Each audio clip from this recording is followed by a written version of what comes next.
ठंडी रात की सच्चाई। एक बहू की कहानी। रात के करीब 1 बजे विवेक विदेश से अपने घर लौटा। जैसे ही उसने किचन की जलती हुई लाइट देखी, वह हैरान होकर वहां गया।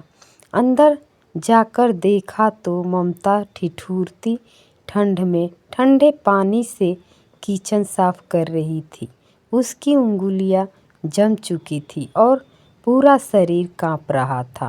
विवेक एक पल के लिए स्तब्ध सा रह गया। वह हर महीने विदेश से अपनी माँ के कहने पर ममता के लिए पैसे भेजता था ताकि उसे किसी चीज़ की कमी न रहे।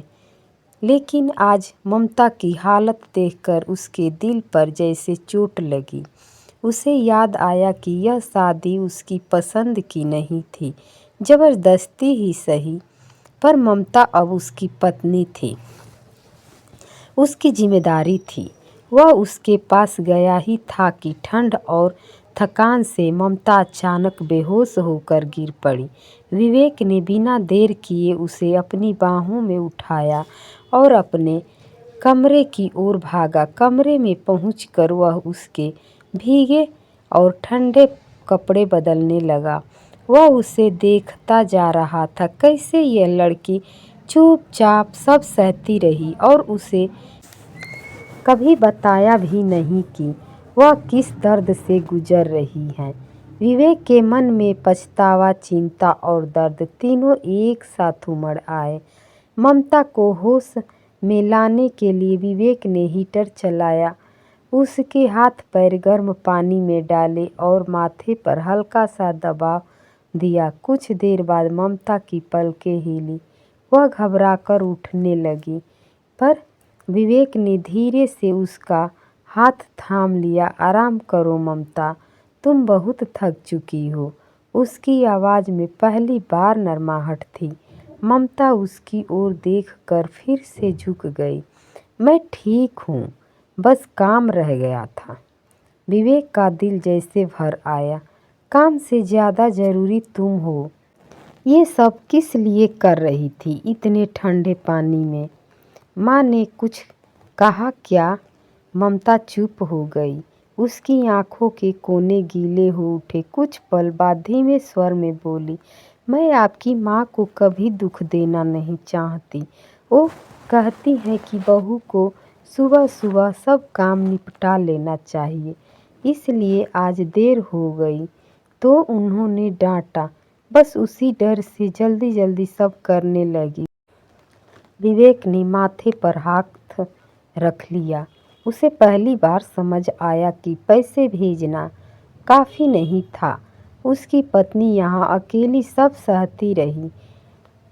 वह ममता के पास बैठ गया। ममता, मुझे माफ़ कर दो, मैं दूर था, लेकिन इसका मतलब ये नहीं कि तुम अकेली हो। अब से कोई तुम्हें परेशान नहीं करेगा। माँ से मैं खुद बात करूँगा। ममता ने पहली बार उसकी आंखों में देखा।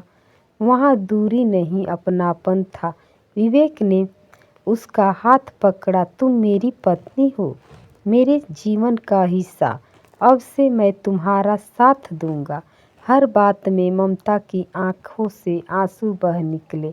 ये दुख के नहीं, सुकून के आंसू थे। कमरे के बाहर हल्की सुबह होने लगी थी, लेकिन ममता के जीवन में पहली बार एक नई रोशनी आई थी।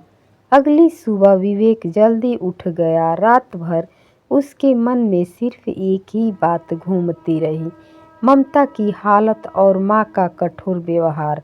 वह सोच नहीं पा रहा था कि उसकी अनुपस्थिति में ममता कितना सहती रही होगी। रसोई में उसकी माँ पूजा का थाल तैयार कर रही थी। विवेक ने धीरे से कहा, माँ, मुझे आपसे बात करनी है।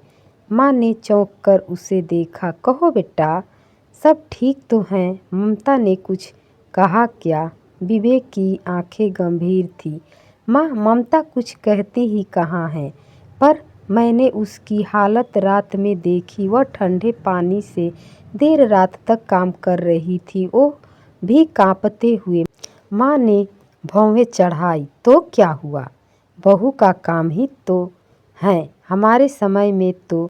विवेक ने धीरे से लेकिन दृढ़ स्वर में रोका। माँ, समय बदल चुका है और बहू पहले इंसान है फिर जिम्मेदारियाँ। माँ कुछ पल चुप रही। विवेक ने आगे कहा, मैं हर महीने घर पैसे इसलिए भेजता हूँ कि ममता को आराम मिले, न कि वह बीमार पड़ जाए। वह मेरी पत्नी है और मैं चाहता हूँ कि उसका सम्मान और स्वास्थ्य दोनों सुरक्षित रहें।